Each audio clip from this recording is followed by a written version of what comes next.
Now, crested gecko breeding has exploded over the years, each year following a new trend on gecko mutations that are going to climb all the way to the top and some that are going to fall all the way to the bottom. Well, I wanted to start off the new year giving my predictions on which morphs I think are going to rise to the top in 23. Which ones are going to go from a gecko that's worth $100 to a gecko that's going to triple or even quadruple in price. That's exactly what we are going to be talking about today, the top 5 gecko mutations you need to get in 2023. Before we get this video started, I want to hear from you guys. What are your predictions on what is going to be talked about in this video, or your predictions about what's going to be the biggest gecko mutation for 2023? Drop it down in the comments and let's get this video started. Now, kicking things off, my co-star Cookie is going to be the perfect example, and that is going to bring us to number 5, Dalmatians and Super Dalmatians. Depending on which breed you ask, Dalmatians are either going to be really cool to them or they absolutely hate the spots. The spots should be nowhere to be seen. Dalmatian spots should be eradicated from crested gecko breeding. Now, I am from the former rather than the latter. As you can see, we do mostly Super Dalmatians over here at DBCB Exotics, and I absolutely love them. Getting an animal this spotty is just really cool. I know some people don't like them, but, well, I think some people are wrong a lot of the time as well. Well, pattern has been king in crested gecko breeding. Pretty much all you can do with the gecko has really been done. We've got pinstripes that are full pins. We have extreme harlequins that pretty much cover all of that base. We've got tricolors and whiteouts that are pretty much a completely white gecko. There's really not much more you can do with the pattern that hasn't been done already. This is gonna lead people to want something more. You can only perfect a mutation so much before, in your eyes, depending on what you're looking for, you've perfected it, which means these people are going to need a new project, a new thing to start over on to get absolutely perfect. Hence comes in the Dalmatians. Dalmatians are awesome for a couple of reasons. There's a mass variety in what you can obtain with the Dalmatian gecko. Over here we have Cookie, where we are trying to obtain really nice big ink blots geckos. There are different colors of spots. You can go with the red spots, the green spots. I believe there's yellow spots now. There's little charcoaly spots. There is a bunch of different stuff you can do. Confetti lines, mixing the red spots with the black spots, try to get a bunch of black spots, almost like pepper flaking, getting really big spots like Cookie here. There's a lot of variations with one gene being the Dalmatian. And now it is solely because of the variety of that gene that I believe people are going to start staying away from the patterns and moving on to a new project, which is, well, this guy right here. I think this is a great way to break into the 2023 market, and I think Dalmatians are only going to start going up from here on out. Moving on, we still have some great mutations to talk about, and that is going to bring us to our next guest of the show, Pebbles, and that is going to be yellow and orange based animals. The longest time when it comes to the base colors animals, there have really been 2 stars of the show. That is going to be your dark base, your blacks, your charcoals, anything like that, and your red base.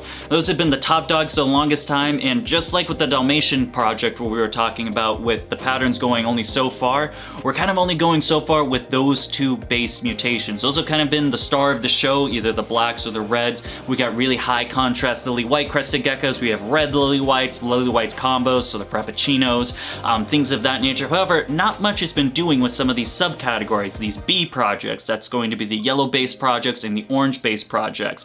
And once again, as people do more and more, and we have more and more people entering the hobby doing so much, people kind of get bored at some point. There's only so much you can do with the reds and the darks to where you want to switch it up and maybe put some yellow in there. Personally, for me over here, I kind of strided away from the red stuff and the dark stuff. Well, when it comes to Dalmatians, you can't really make a dark base Dalmatian. It just doesn't look that good. I really stayed away from that stuff, and I kind of went with mostly yellows and oranges just because I saw the potential that they're going to go up at some point when people get tired of the reds. See, for me, I love the yellows. I think the yellow base color is very versatile for multiple projects. It pairs great with Dalmatian because you get the contrast between the yellow base. Right here is the tiger stripes. We have tiger striping as well, and plus the Dalmatian spots in there. They pair excellent with something like a tricolor or anything like that, because you're going to get that nice orange dark contrast with the yellow. It's going to complement it very well. Any of these new mutations coming out, lily white, a yellow lily white, absolutely fantastic. Looks like iced lemonade. You've got the frappuccinos now, which, although I don't think you can put yellow in, can you put yellow in cap?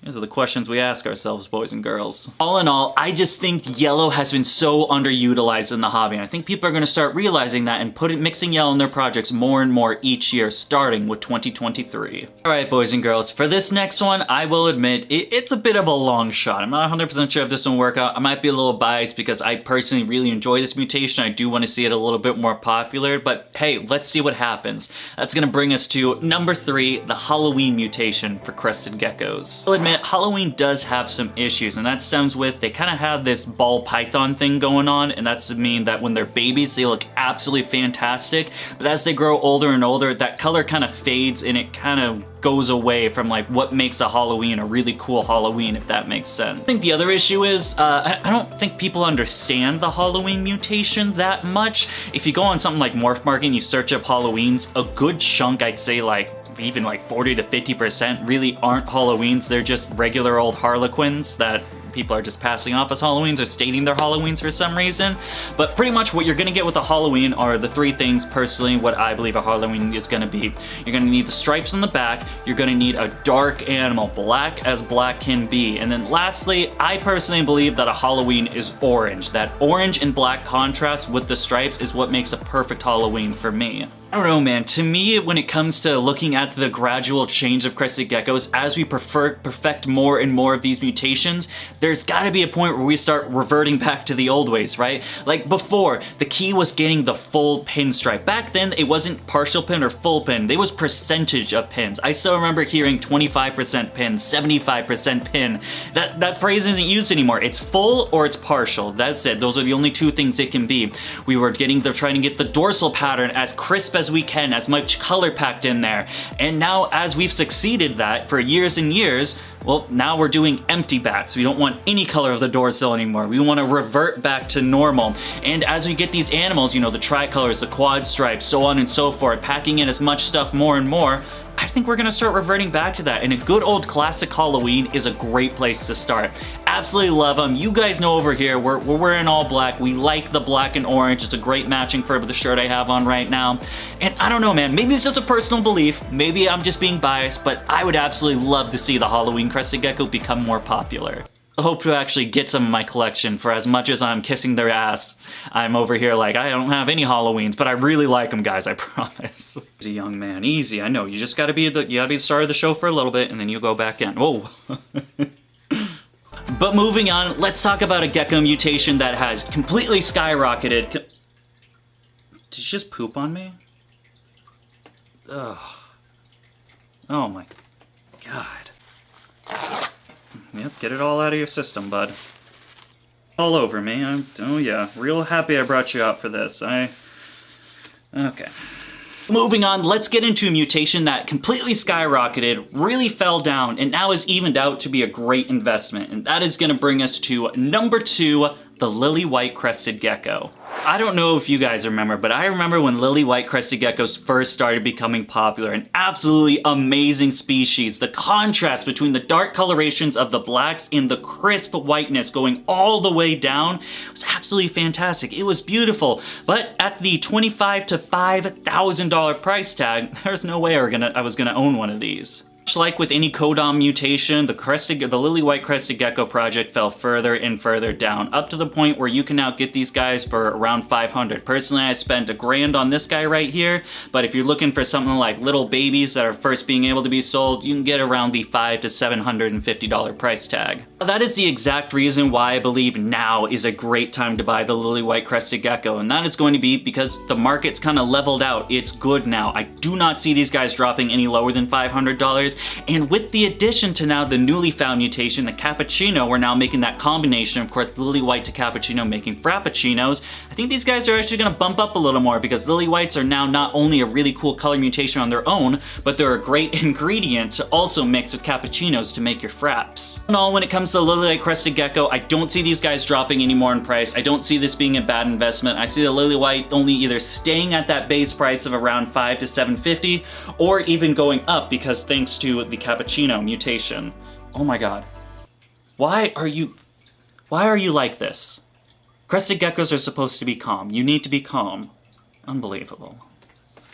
And moving on to the last morph that we are going to be talking about this video. This is going to be the morph that really, I believe, started the whole craze of crested gecko breeding, one that will continue to start the craze of reptile breeding, and really one that I think is going to be your safest option. And that is going to bring us to number 1, the Tricolor Crested Gecko. Colors have really done it all. I do believe that this mutation is what really kicked off the crested gecko breeding project. While crested geckos were cool with their little buckskins, I don't think buckskins were ever cool. But then we got some harlequins, some flames, we got some of that contrast between the yellow and black, but the tricolor, that is the one that really brought this to the next level. Being able to have 3 different distinct colors. You've got the black, you've got the yellowy and orange, and then you've got the white, making it a tricolor. 3 colors. I'm glad we could explain that. The tricolors are absolutely fantastic, and I don't believe tricolors will ever drop in value so much. Of course, they've had their little rises and falls, but they've never crashed like other of these locales or these different mutations of crested geckos.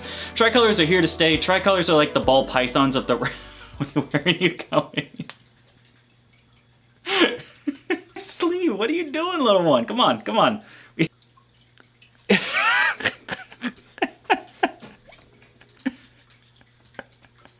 Oh my god, he crawled all the way out.